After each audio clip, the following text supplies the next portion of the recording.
एक समय की बात है। महेंद्रगढ़ में राजा सोमदेव राज करते थे।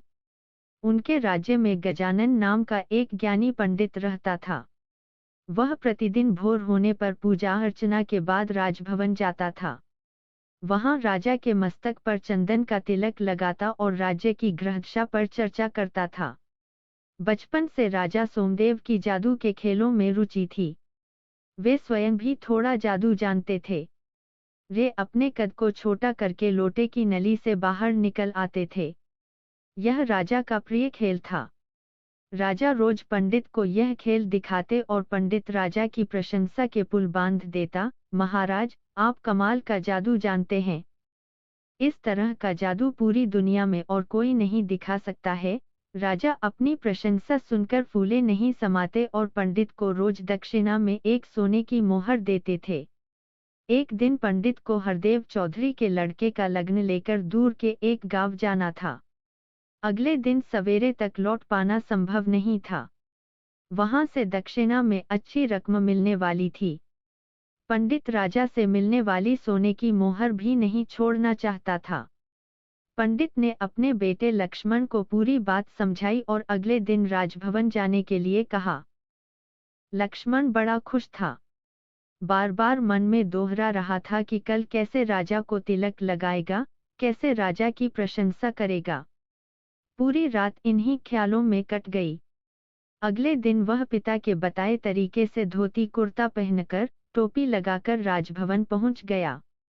राजा रोज की तरह बगीचे में झूले पर बैठे थे। लक्ष्मण को आते देखकर पूछा, क्यों गजानन पंडित नहीं आए? नहीं, पिताजी आज दूर गांव गए हैं, इसलिए तिलक लगाने के लिए मुझे भेजा है, लक्ष्मण ने उत्तर दिया। उसने राजा के मस्तक पर तिलक लगाया और लौटने लगा। राजा ने उसको टोका, अभी कहाँ जाते हो, ठहरो। तुम्हें अपने जादू का कमाल दिखाता हूँ। राजा ने हमेशा की तरह अपना कद छोटा किया और पास रखे पानी के लोटे में डुबकी लगाई, फिर नली से बाहर निकल आए। कहो छोटे पंडित, रह गए ना दंग?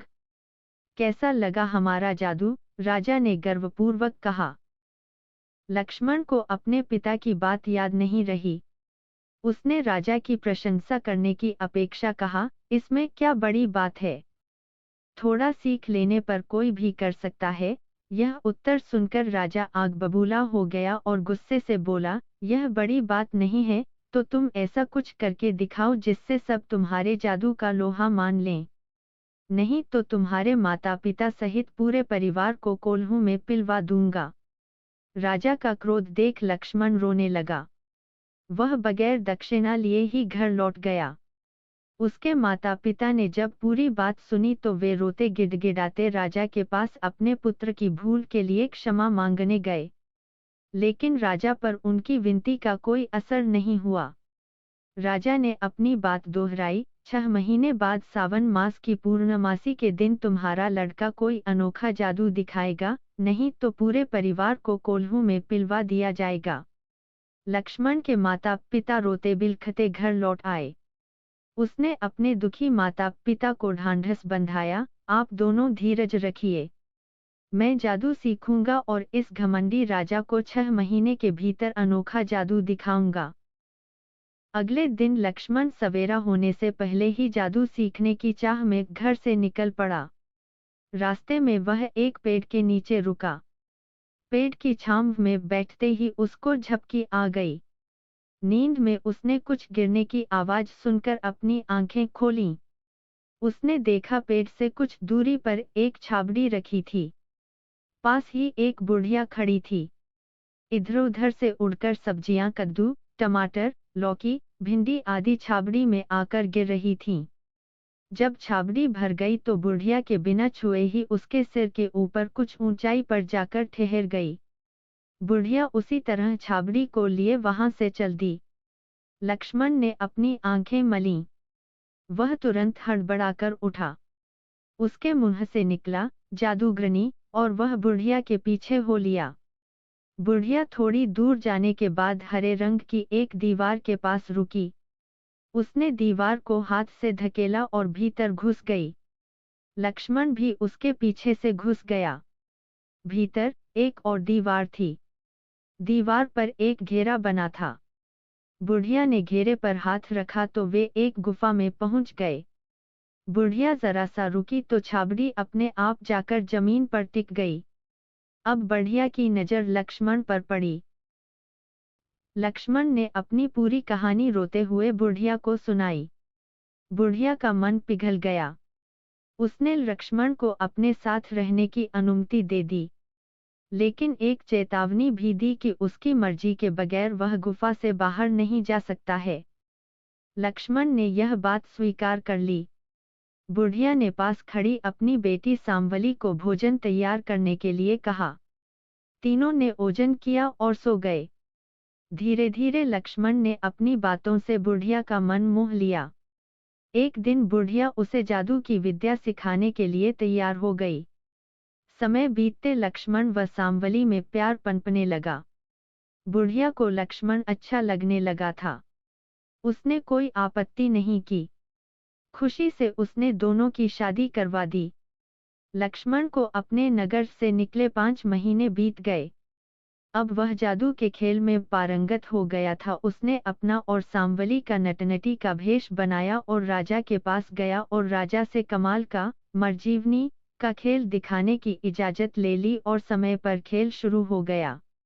लक्ष्मण और सांवली नटनटी के वेश में मैदान में आए। जनता के बीच घेरे में उन्होंने एक चक्कर लगाया। सबने तालियों से उनका स्वागत किया।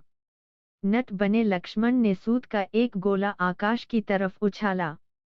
आकाश और धरती के बीच धागे का एक पुल बन गया। आकाश में कोलाहल मच गया। उस शोर की भयंकर आवाजें धरती पर स्पष्ट सुनाई दे रही थीं।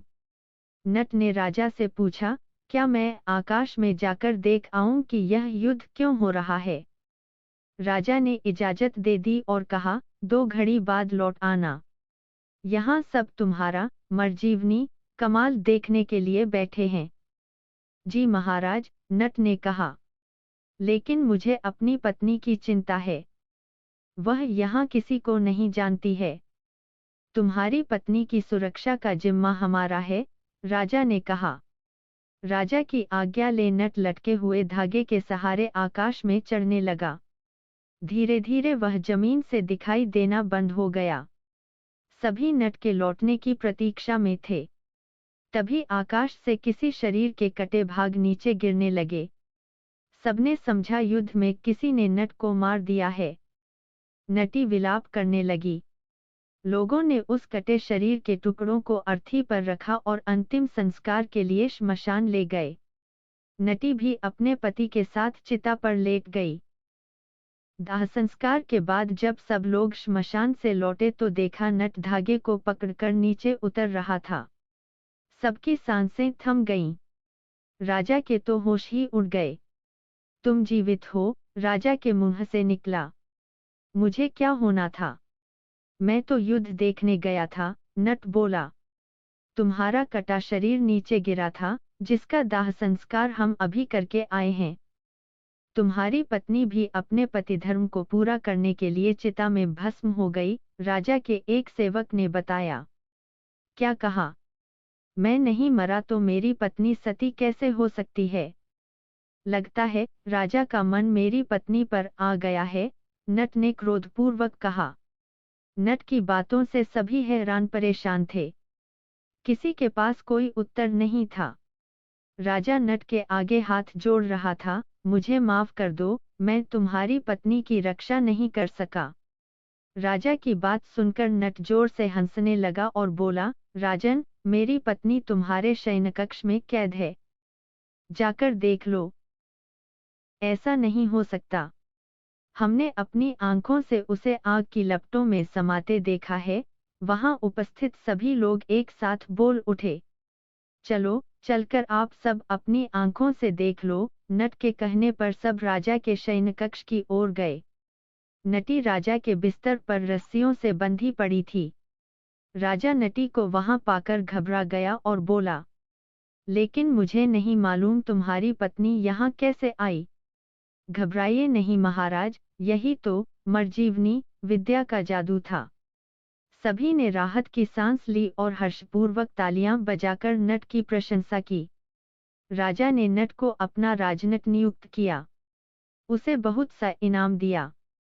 फिर पूछा, बोलो और क्या चाहिए? तुम्हारे खेल से हम बहुत प्रसन्न हैं। नट ने अपने नकली बाल और दाढ़ी मूंछें हटाईं, चेहरे पर लगा रंग पोंछा और कहा, राजन, मैं गजानन पंडित का बेटा लक्ष्मण हूँ। मैंने 6 मास में आपकी विशेष